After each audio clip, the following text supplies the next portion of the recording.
దువ్వాడ శ్రీనివాస్ కు జగన్ క్లాస్ తీసుకున్నారు. దీనికి సంబంధించిన బ్రేకింగ్ అప్డేట్ చూస్తున్నాం. పార్టీ నుంచి సస్పెండ్ అయిన తర్వాత తొలిసారి సమావేశానికి హాజరైన దువ్వాడ జగన్ కాళ్లకు దండం పెట్టి ఆశీర్వాదం తీసుకున్నారు. ఈ క్రమంలో ఆయనపై జగన్ మండిపడ్డారు. నీలాగా సినిమా నటులు కూడా చేయలేరని, అసలు ఏం చేస్తున్నారో అర్థమవుతుందా అంటూ ప్రశ్నించారు. అన్ని వదిలేసి పూర్తిగా మారిపోయానని దువ్వాడ శ్రీనివాస్ చెప్పగా, మారిపోయావని నువ్వనటం కాదు, నేను చెప్పాలంటూ జగన్ ఫైర్ అయ్యారు. ఆ తర్వాత మండలిలో ఎలా వ్యవహరించాలని దువ్వాడ అడగగా, పరిస్థితిని బట్టి, అధికార పార్టీ విధానాన్ని బట్టి వ్యవహరించాలని జగన్ సూచనలు చేశారు.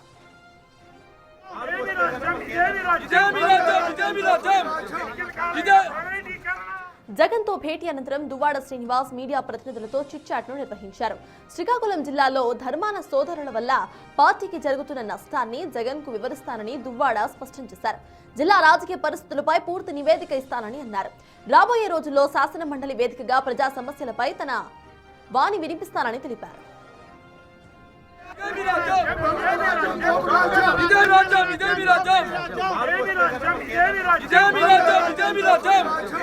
తిరుమల లడ్డు వ్యవహారంలో ఒక భక్తుడి కోణంలో తన వాదన వినిపిస్తానని దువ్వాడ చెప్పుకొచ్చారు. ప్రభుత్వ మెడికల్ కాలేజీలను పీపీపీ విధానంలో నిర్మించాల్సిన అవసరం లేదని అభిప్రాయాన్ని వ్యక్తం చేశారు. వచ్చే ఎన్నికల్లో ఖచ్చితంగా గెలుస్తానని ధీమా వ్యక్తం చేసిన దువ్వాడ, ఒకవేళ జగన్ అవకాశం ఇవ్వని పక్షంలో ఇండిపెండెంట్ గానైనా సరే పోటీ చేసి తన సత్తా ఏంటో చూపిస్తానని అన్నారు ఆయన.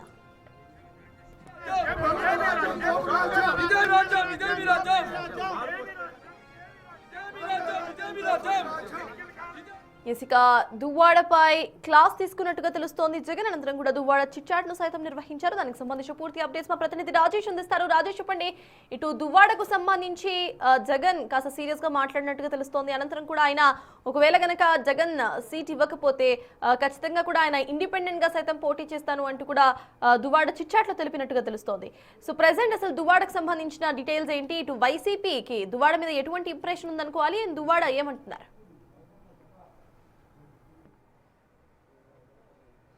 వైఎస్ఆర్ కాంగ్రెస్ పార్టీ బహిష్కృత ఎమ్మెల్సీ దువ్వాడ శ్రీనివాసు గత సమావేశానికి హాజరు కాలేదు. ఈరోజు ప్రారంభమైనటువంటి బడ్జెట్ సమావేశాలకి హాజరయ్యారు. వైసీపీ నిరసన తెలియజేస్తున్నప్పుడు సభలో ఆయన కూడా నిరసన తెలియజేసినటువంటి పరిస్థితి. ఈ సందర్భంగా బాయ్కాట్ చేసి బయటకు వస్తున్న ఎమ్మెల్యేలతో బయటకు వస్తున్నటువంటి జగన్ని దువ్వాడ కలిసారు. ఈ సందర్భంగా కొంత జగన్ సీరియస్ అయినట్టు తెలుస్తుంది.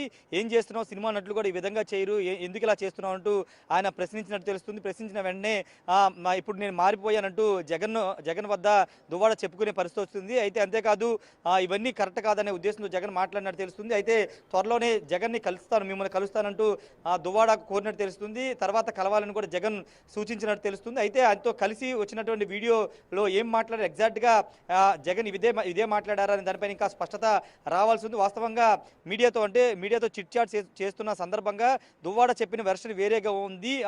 ఎందుకు ఇలా చేస్తున్నావు, ఏమైపోయావు అంటూ జగన్ పలకరించారు. పూర్తి స్థాయిలో యాక్టివేట్ అవుతున్నానంటూ జగన్ తాను చెప్పారంటూ దువ్వాడ చెప్పుకొచ్చారు. అంతేకాదు, నియోజకవర్గం ఉన్నటువంటి పరిస్థితులు, అంతేకాదు అక్కడ స్థానికంగా జిల్లాలో ధర్మాన ప్రసాద్, ధర్మాన కృష్ణదాస్ చేస్తున్నటువంటి వ్యవహారాలు, పార్టీకి తీసుకొస్తున్న ఇబ్బందుల అంశాలను కూడా జగన్ దృష్టికి తీసుకువెళ్తానంటూ దువ్వాడ చెప్పుకొచ్చారు. అంతేకాదు, జగన్ కలిసిన తర్వాత తన కార్యాచరణ ప్రకటిస్తాను, జగన్ ఒకవేళ తిరిగి పార్టీలోకి ఆహ్వానిస్తే పార్టీలో కొనసాగుతాను, పూర్తిగా వ్యక్తిగత విషయాలు దువ్వాడ మాధురితో కానీ ఇవన్నీ కుటుంబ వ్యవహారాలు కాబట్టి పార్టీకి ఆపాదించడం కరెక్ట్ కాదనే వాదన దువ్వాడ శ్రీనివాస్ చెప్పుకొస్తున్నారు. కాబట్టి జగన్ కలిసిన తర్వాత కూడా జగన్ తిరిగి పార్టీలో ఆహ్వానిస్తే కొనసాగమని చెప్తే కనుక పూర్తి స్థాయిలో యాక్టివేట్ అయ్యి పార్టీ తరఫున తన కార్యక్రమాలు నిర్వహిస్తానని దువ్వాడ శ్రీనివాస్ చెప్తున్నారు. ఒకవేళ జగన్ కనుక ఈ నిర్ణయాన్ని అంటే పార్టీలోకి ఆహ్వానించకపోతే వ్యక్తిగతంగా సింగిల్గానే ఇండిపెండెంట్గా తాను ప్రయాణం కొనసాగుతుంది, సింగిల్గానే ఇండిపెండెంట్గానే తాను రాబోయే ఎన్నికల్లో పనిచేస్తాను, పోటీ చేస్తాను, 2029 ఎన్నికల్లో ఖచ్చితంగా గెలుస్తానంటూ దువ్వాడ శ్రీనివాసు చెప్పుకొచ్చారు. అంతేకాదు, శ్రీకాకుళంలో ముఖ్యంగా అక్కడ సామాజిక సమీకరణ చాలా ఎక్కువగా ఉంటాయి. అటు వైసీపీ అయినా ఇటు టీడీపీ అయినా సామాజిక సమీకరణల కోణంలోనే ఎమ్మెల్యే అభ్యర్థులు కానీ మంత్రులు కానీ ఎంపిక చేస్తూ ఉంటారు. ఈ నేపథ్యంలో అక్కడ సామాజిక వర్గ పరిస్థితులు చాలా భిన్నంగా ఉన్నాయి. అక్కడ స్థానికంగా వైసీపీలో ముఖ్యంగా ధర్మాన సోదరులు వన్ సైడెడ్గా పనిచేస్తున్నారు, సామాజిక సమీకరణాలు పట్టించుకోవట్లేదంటూ దువ్వాడ శ్రీనివాస్ చెప్పుకొచ్చారు. ఇదే అంశాన్ని జగన్ వద్ద కూడా తాను ప్రస్తావిస్తాను, ఆ అంశాలు కూడా తేల్చుకోవాల్సిన అవసరం ఉందని చెప్పుకొచ్చినటువంటి పరిస్థితి. జగన్ వద్ద ఆ అంశాల మీద క్లారిటీ తీసుకున్న తర్వాత తన ప్రయాణాన్ని కొనసాగిస్తానని చెప్తున్నారు. ఇప్పటికే నియోజకవర్గంలో పార్టీలో లేకపోయినప్పటికీ, పార్టీ బహిష్కరించినప్పటికీ ఏదైనప్పటికీ వ్యక్తిగతంగా తనకున్న అనుబంధాలు, తనకున్నటువంటి అక్కడ నాయకుల్లో ఉన్నటువంటి సత్సంబంధాలతో ఇప్పటికే యాక్టివ్గా పనిచేస్తున్నాను. రాబోయే రోజుల్లో స్పష్టమైనటువంటి ఆదేశాలు వచ్చిన తర్వాత పూర్తి స్థాయిలో యాక్టివేట్ అవుతానంటూ దువ్వాడ శ్రీనివాస్ చెప్తున్నారు. అంతేకాదు ఇకపైన రేపటి నుంచి అసెంబ్లీ సమావేశాలకు హాజరవుతాను, మండలిలో వ్యక్తిగతంగా తన అభిప్రాయాలను తన వాదన వినిపిస్తాను. ముఖ్యంగా లడ్డూ కల్తీ వ్యవహారం సంబంధించిన విషయంలో భక్తుడి కోణంలోనే భక్తులు ఏమనుకుంటున్నారో అదే అంశాన్ని కూటమి ప్రభుత్వాన్ని ప్రశ్నిస్తాను, మెడికల్ కళ అంశాన్ని కూడా ప్రస్తావిస్తానని చెప్తూ ఉన్నారు. ఏదేమైనప్పటికీ దువ్వాడ శ్రీనివాస్ వ్యవహారం మరోసారి తెర మీదకి వచ్చినటువంటి పరిస్థితి. జగన్తో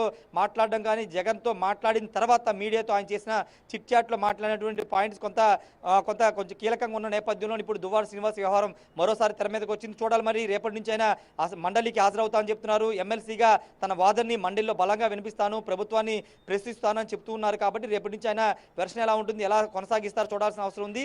రాబోయే రోజుల్లో జగన్ కలిసిన తర్వాత తిరిగి ఆయన పార్టీలోకి వస్తారా, లేకపోతే ఇండిపెండెంట్గా ఇప్పుడు ఏ విధంగా అయితే యాక్టివిటీ చేస్తున్నా అదేవిధంగా ఇండిపెండెంట్గా ముందుకు వెళ్ళి రాబోయే రోజుల్లో టెక్కల నుండి ఎమ్మెల్యేగా ఇండిపెండెంట్గా పోటీ చేస్తారా అనే దానికి సంబంధించి 2-3 రోజుల్లో క్లారిటీ వచ్చే అవకాశం ఉంది సర్తాజ్.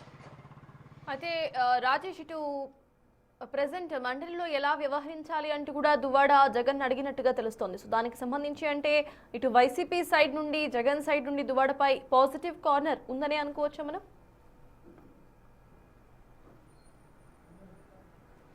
అంటే ఆ సస్పెండ్ అయిన తర్వాత మొదటిసారి ఇక్కడ ఈ రోజే మాత్రమే జగన్ కలిశారు కాబట్టి నెక్స్ట్ ఫర్దర్గా ఒకవేళ కలిస్తే అప్పుడు పూర్తి స్థాయిలో మాట్లాడే అవకాశం ఉంటుంది. దాదాపు ఒక 30-40 సెకండ్లు మాత్రమే జగన్తో దువ్వాడ మాట్లాడారు కాబట్టి పూర్తి స్థాయిలో మాట్లాడిన తర్వాత అదే చెప్తున్నారు దువ్వాడ కూడా అదే చెప్తున్నారు. జగన్ కలిసిన తర్వాత నియోజకవర్గంలో తను పడుతున్న ఇబ్బందులు, అక్కడ ధర్మాన సోదరులు చేస్తున్నటువంటి ఇష్యూస్ అన్ని కూడా ఆయన దృష్టికి తీసుకువెళ్ళిన తర్వాత ఆయన ఏం చెప్తాడో చూసి దాన్ని బట్టి తన నిర్ణయం తీసుకుంటా అని చెప్తున్నారు. కానీ ఇప్పటి వరకు అయితే మొన్న సమావేశాలకైతే రాలేదు. ఇప్పుడైతే సెషన్స్కి హాజరవుతాను, ఎమ్మెల్సీగా మండలిలో ఖచ్చితంగా ప్రభుత్వాన్ని ప్రశ్నిస్తాను, లడ్డూ వ్యవహారం సంబంధించి కానీ, మెడికల్ కాలేజీలు కానీ ఇతర అంశాల మీద ప్రభుత్వాన్ని అయితే వ్యక్తిగతంగా తాను ప్రశ్నిస్తానంటూ దువ్వాడ శ్రీనివాస్ అయితే చెప్పుకొస్తున్నారు సర్తాజ్.